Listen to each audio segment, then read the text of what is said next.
The craziest thing happened yesterday. You'll never believe it. What, Maryland won a football game? But seriously, what happened? I went to the dog park with Tucker yesterday, and he was talking to all of the other dogs in their own language. Like, you could tell they were flirting with each other. It was so cute. Tucker might get a girlfriend. Are you crazy? Their own language? Duh. Animals have a language too, just like humans. How else do you think they talk to each other? Oh no, Alyssa, I'm afraid you're wrong. Dogs do communicate, but to say they have a language just like us is not true. Come on, my friend Max and Jen really know a lot about dogs. It's true. Dogs and other animals can surely communicate with one another, but we can't consider them to have their own language. Let's take a couple of minutes to explain why and dispel this myth for all you dog lovers out there once and for all. Way back in the 1960s, linguist Charles Hockett came up with 9 descriptive characteristics to describe the design features of language. Today, it is said that only communication systems that display these 9 design features can be considered a language. Human language has all of these design features, but as far as we know, no animal communication system does. Therefore, if we define language as a communication system that possesses all 9 of these features, we are correct in saying that only humans use language. The following sections discuss Hockett's design features with respect to animal communication systems. Let's take a look at said features. The first design feature of a language is mode of communication. Mode of communication refers to how these messages are transmitted and received. My friend Tucker here, he's got the mode of communication. For example, Tucker here may bark if he's feeling hungry. He also uses his body to produce sounds in order to communicate with you. That makes sense. Tucker barks all the time. So how is that not a language? Relax. That was just the first feature. What's the second one? The second and third design features of language really go hand in hand.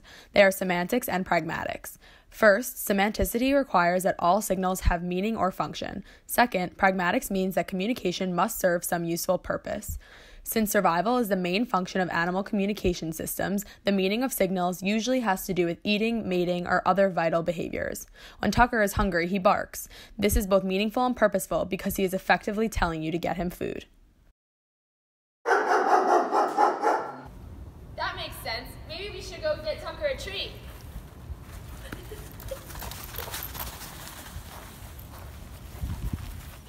The fourth design feature of a language is interchangeability. Interchangeability refers to the ability to both send and receive messages. Not all animals have the ability to send and receive, only some do.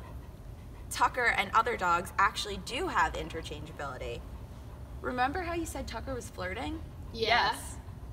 Well, yes, he can communicate with other dogs interchangeably, but just not the same way that we do. Are we going to figure out how dogs don't have a language? They seem to have all of the design features. The fourth feature is where we can start separating human communication from dog communication. But how? The fifth design feature of a language is cultural transmission. This refers to the fact that some aspects of a communication system must be learned through interaction with other users of the same system. Essentially, dogs are born with innate communication skills, such as barking. While some dogs can pick up on barking faster if their mom teaches them to bark, it still doesn't count as cultural transmission because it's an innate function they would have realized on their own anyways. That feature definitely sets apart humans from animals. Don't you see? Yeah.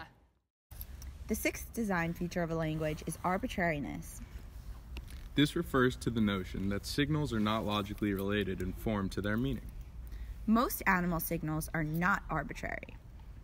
For example, when a dog bares his teeth to indicate it is ready to attack, the signal is directly related to the meaning, "I will bite you." Likewise, a dog may roll over and show its belly in order to indicate submission. This is an iconic way for the dog to indicate that it is making itself vulnerable, but not all symbols that animals use are iconic. Dogs do not have arbitrariness. Wow, what else is there? There are 3 more features. The next one is discreteness. Discreteness refers to the fact that small parts of language can be combined in different ways to create more complex messages.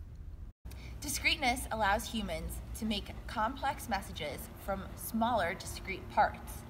The messages in most animal communication systems do not have this feature. Although limited discreteness can be found in some animal communication systems, in dogs, it's not there. Wow, I knew dogs didn't have a language like us, but this is all starting to make so much sense. Great, on to the next design feature. The 8th design feature of a language is displacement. Displacement refers to the ability to communicate about things that aren't in present or current time and space. Dogs and other animal communication systems do not have displacement. As humans, we can talk about things that aren't in the present time or space. But dogs, they can't talk about things that aren't present. Oh, so Tucker can't communicate about the things that aren't around him? Exactly. Last but not least, we'll talk about the last design feature of a language, productivity. Productivity is also not found in animal communication. Productivity refers to the ability to produce and understand any number of messages that have never been expressed before. Humans know a finite set of words, but use them to form an infinite set of sentences. This allows us to produce and understand messages that have never been seen before. In all animal communication systems, the number of signals is fixed. There is no mechanism for systematically combining discrete units in new ways to create new signals. So Tucker and other dogs will never be able to use new signals to communicate? Yes, you're finally getting it. Design features can show us if animal communication can be considered a language. At this point, no animal communication system, including the way dogs communicate, has been identified to date as having all 9 features. If we agree that communication systems must have all design features to be considered a language, we can conclude that dog communication systems are not a language. So next time someone tells you dogs have their own language like humans do, maybe learn a thing or two about the design features of a language. Thanks for teaching us.